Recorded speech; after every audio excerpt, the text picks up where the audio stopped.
Bulletin में बात होगी कांग्रेस और आप में सीट बंटवारे पर बनी बात की। पूर्व राज्यपाल सत्यपाल मलिक के आवास पर पड़े छापों की बात करेंगे। जनता की आवाज दबाने के मोदी सरकार के फरमान की, ईवीएम पर हुए जोरदार प्रदर्शन की, जानेंगे किसानों में क्यों बढ़ता जा रहा है सरकार के खिलाफ गुस्सा। और बुलेटिन के आखिर में देखेंगे जाने माने कार्टूनिस्ट इरफान की किस खबर पर पड़ी तिरछी नजर। इसके अलावा तमाम बड़ी खबरों से आपको कराएंगे रूबरू, लेकिन तमाम बड़ी खबरों से पहले एक नजर सुर्खियों पर। लोकसभा चुनाव से पहले बढ़ाई गई कांग्रेस अध्यक्ष मल्लिकार्जुन खड़गे की सुरक्षा, जेड श्रेणी से बढ़ाकर की गई जेड+। आंध्र प्रदेश के विजयवाड़ा में कांग्रेस का प्रदर्शन, पुलिस हिरासत में प्रदेश अध्यक्ष वाई एस शर्मिला, नजरबंदी से बचने के लिए विजयवाड़ा के पार्टी दफ्तर में गुजारी थी रात। 7 मार्च तक बढ़ी पूर्व मुख्यमंत्री हेमंत सोरेन की न्यायिक हिरासत, नहीं मिली बजट सत्र में शामिल होने की अनुमति, लैंड स्कैम मामले में ईडी ने किया था गिरफ्तार। आईपीएल के 21 मैचों का शेड्यूल हुआ जारी, 22 मार्च को सीएसके और आरसीबी के बीच चेन्नई में होगा ओपनिंग मैच। शेयर बाजार में तेजी, सेंसेक्स 535 अंकों की तेजी के साथ 73,158 अंक पर हुआ बंद, निफ्टी 162 अंकों की तेजी के साथ 22,217 अंक पर हुआ बंद। तो ये थी सुर्खियां। अब बात आज की सबसे बड़ी खबर की। बीजेपी के खिलाफ तैयार इंडिया गठबंधन लगातार मजबूत होता जा रहा है। गठबंधन में शामिल पार्टियों के बीच सीटों को लेकर सहमति भी बनने लगी है। कांग्रेस और सपा के बीच सीटों के बंटवारे का ऐलान होने के बाद अब एक और दल के साथ कांग्रेस की बात बन गई है और कभी भी सीटों के बंटवारे का ऐलान हो जाएगा। तो क्या है पूरी खबर, देखिए इस रिपोर्ट में। समाजवादी पार्टी के साथ एमपी और यूपी में सीटों के बंटवारे का ऐलान करने के बाद अब कांग्रेस और आप के बीच भी सीट बंटवारे पर सहमति बन गई है। अब इसका कभी भी ऐलान हो सकता है। कांग्रेस और आप के बीच ये गठबंधन दिल्ली, गुजरात, हरियाणा और गोवा में होगा। पंजाब को लेकर पहले ही कांग्रेस और आप के बीच सहमति बन चुकी थी कि दोनों ही दल यहां आमने सामने की लड़ाई लड़ेंगे, क्योंकि पंजाब में बीजेपी पहले से ही बेहद कमजोर है। अकाली दल भी अब मजबूत नहीं बचा है। राज्य में कांग्रेस और आप के बीच ही मुख्य मुकाबला है। ऐसे में दोनों ही दल पंजाब को छोड़कर बाकी जगह मिलकर चुनाव लड़ने को तैयार हो गए हैं और जिस फॉर्मूले पर सहमति बनी है उसमें दिल्ली में कांग्रेस 3 और आप 4 सीटों पर चुनाव लड़ेगी। दिल्ली में कांग्रेस के खाते में पूर्वी दिल्ली, चांदनी चौक और उत्तर पूर्व दिल्ली की सीट आई है। दिल्ली में कांग्रेस को 3 सीट देने के बदले में आपने कांग्रेस से 3 राज्यों की 4 सीटें मांग ली है, जिसमें गुजरात से 2, हरियाणा और गोवा से 1-1 सीट कांग्रेस आपको देगी। ये समझौता दोनों ही दलों के लिए फायदेमंद साबित होगा, क्योंकि गुजरात और गोवा के विधानसभा चुनावों में आपने ही कांग्रेस को सबसे ज्यादा नुकसान पहुंचाया था। ऐसे में साथ मिलकर चुनाव लड़ने से दोनों ही दलों को फायदा होगा। साथ ही दिल्ली में आप और कांग्रेस दोनों का वोट बैंक एक ही है।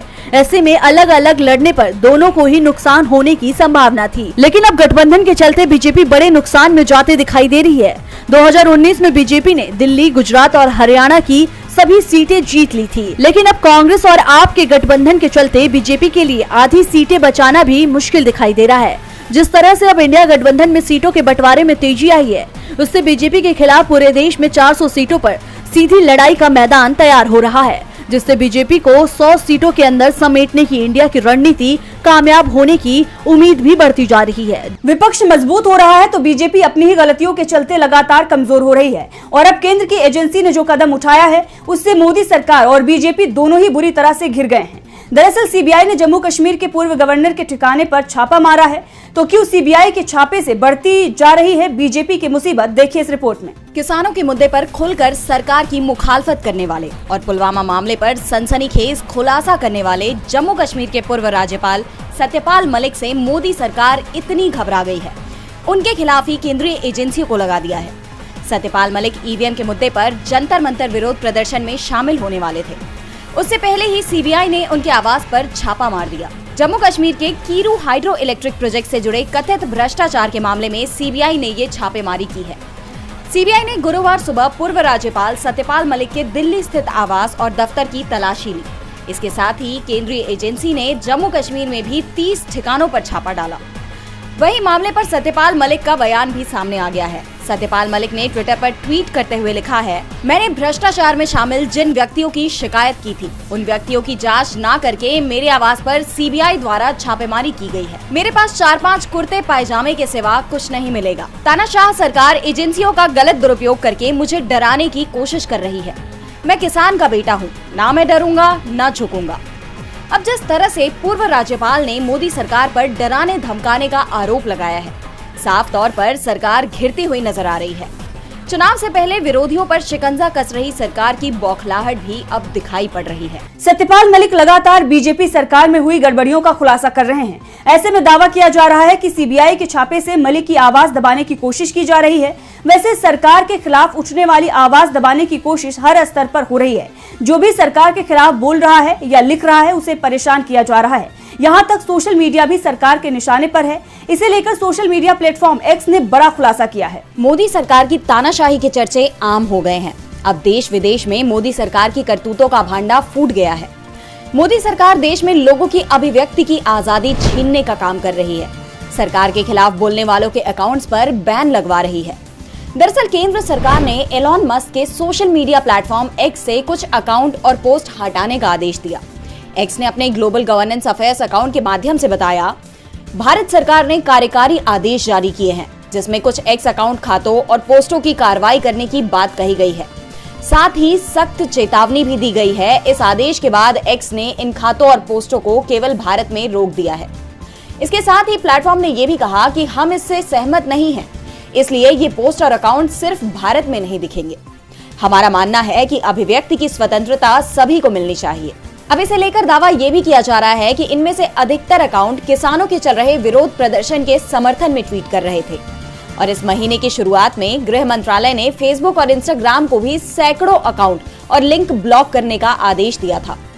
एक्स के इस बयान के बाद देश की जनता में, खासकर किसानों में मोदी सरकार के खिलाफ आक्रोश बढ़ता ही जा रहा है।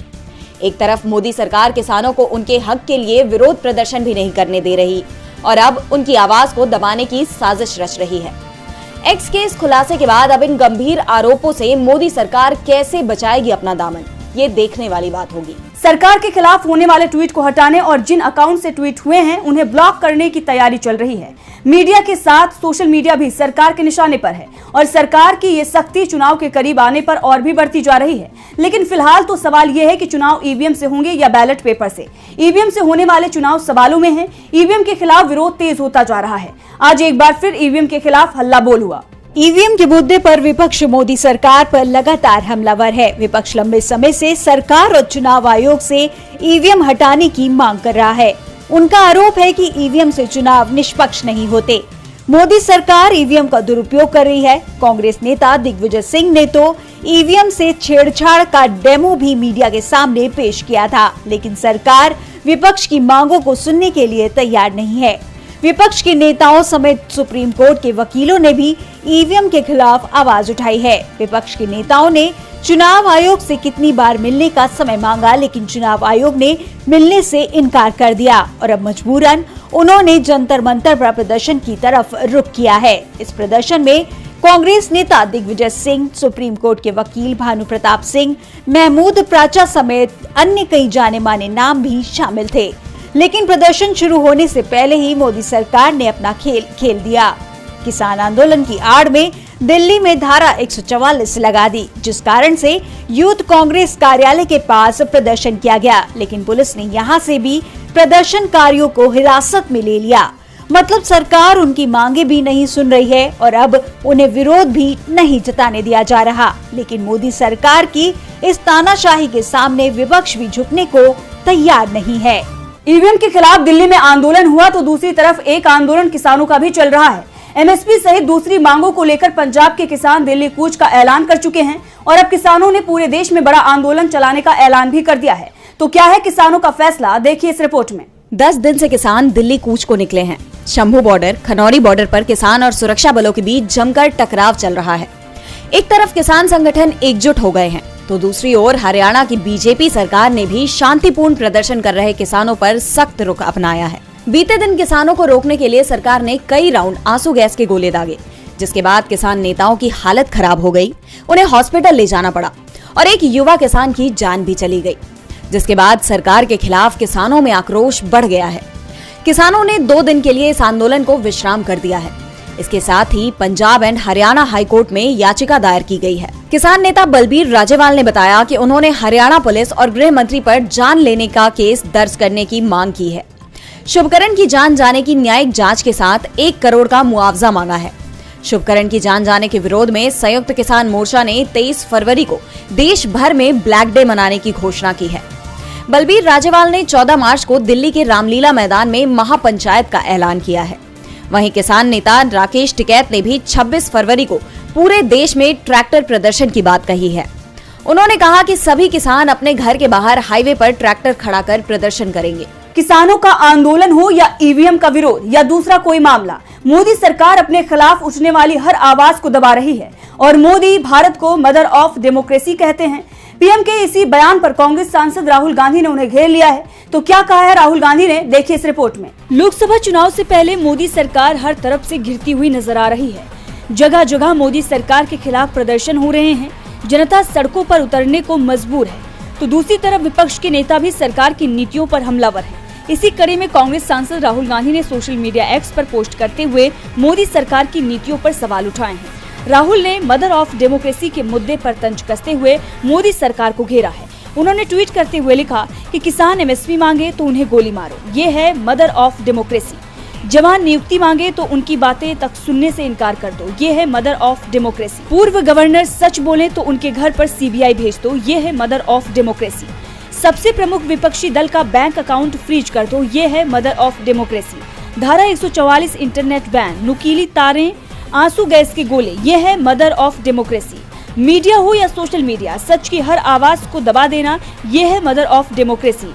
मोदी जी, जनता जानती है कि आप लोकतंत्र को खत्म कर रहे हैं और जनता जवाब देगी। पीएम भारत को मदर ऑफ डेमोक्रेसी कहते हैं, लेकिन सरकार का रवैया लोकतंत्र के खिलाफ ही दिखाई दे रहा है। जहां विरोध को जगह नहीं दी जा रही है, लेकिन विपक्ष मोदी सरकार के इस रवैये के खिलाफ सड़क पर उतर चुका है। दिल्ली से लेकर बिहार तक विपक्ष अपनी बुलंद आवाज कर रहा है। बिहार में जन विश्वास यात्रा निकल रही है। तेजस्वी यादव ने बीजेपी पर वहां जमकर निशाना भी साधा है। क्या कहा है तेजस्वी यादव ने, देखिए इस रिपोर्ट में। नीतीश कुमार के पलटी मारने के बाद बिहार में सियासी पारा गर्मा गया है। एक तरफ बिहार में विधानसभा सत्र चल रहा है, तो दूसरी तरफ तेजस्वी यादव बिहार में जन विश्वास यात्रा निकाल रहे हैं। यात्रा के दौरान तेजस्वी यादव लगातार नीतीश कुमार पर हमलावर हैं। इसी कड़ी में 22 फरवरी को जन विश्वास यात्रा के दौरान तेजस्वी यादव ने सिवान में नीतीश कुमार पर जमकर हमला किया। तेजस्वी यादव ने जनता को संबोधित करते हुए नीतीश कुमार पर हमला किया और कहा कि नीतीश कुमार बुजुर्ग हो गए हैं, उनसे बिहार चलने वाला नहीं है। हम लोगों ने कलम बांटने का काम किया, बीजेपी के लोगों ने तलवार बांटने का काम किया। बीजेपी वॉशिंग मशीन के साथ डस्टबिन भी हो गई है। सभी पार्टी के कूड़ा नेताओं को भी बीजेपी अपने पार्टी में शामिल कर रही है। बाप और गुरु सब बिहार की जनता है। तेजस्वी ने बीजेपी पर बड़ा आरोप लगाते हुए कहा, बीजेपी ने चंडीगढ़ के मेयर के चुनाव में जिस तरह से गड़बड़ी की, ठीक वैसे ही यहाँ के विधानसभा चुनाव में भी की थी। साल 2020 के विधानसभा चुनाव में बिहार की जनता ने राजद को तो जिता ही दिया था। तमाम एग्जिट पोल में राजद पार्टी ने जीत दर्ज कर ली थी। तब ये बीजेपी और एनडीए वालों ने रातों रात वोट में हेराफेरी कर हमारी 10 सीटों में गड़बड़ी की थी। तेजस्वी यादव ने आगे कहा कि हम लोगों का विश्वास लेने पहुंचे हैं। नीतीश कुमार के साथ दूसरी बार हम सरकार नहीं बनाना चाहते। मोदी जी ने सेल बेच दिया, रेल बेच दिया, मोदी जी ने नौकरी छीनने का काम किया।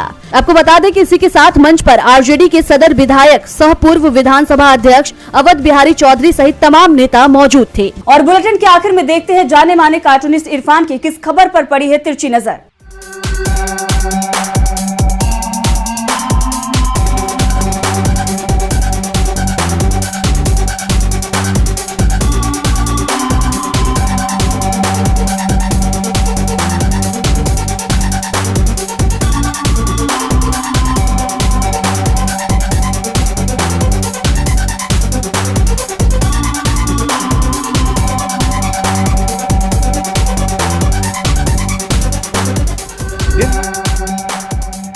प्रधानमंत्री जल्दी जाएंगे और पीड़ित महिलाओं से मिलेंगे। चौकी नहीं, वो मणिपुर नहीं बल्कि पश्चिम बंगाल के संदेश खाली जाएंगे, जहां पर पीड़ित महिलाओं से मिलेंगे। काश प्रधानमंत्री मणिपुर भी इसी तरह से जाते, क्योंकि प्रधानमंत्री जी चुनाव तो मणिपुर में भी होना है ना।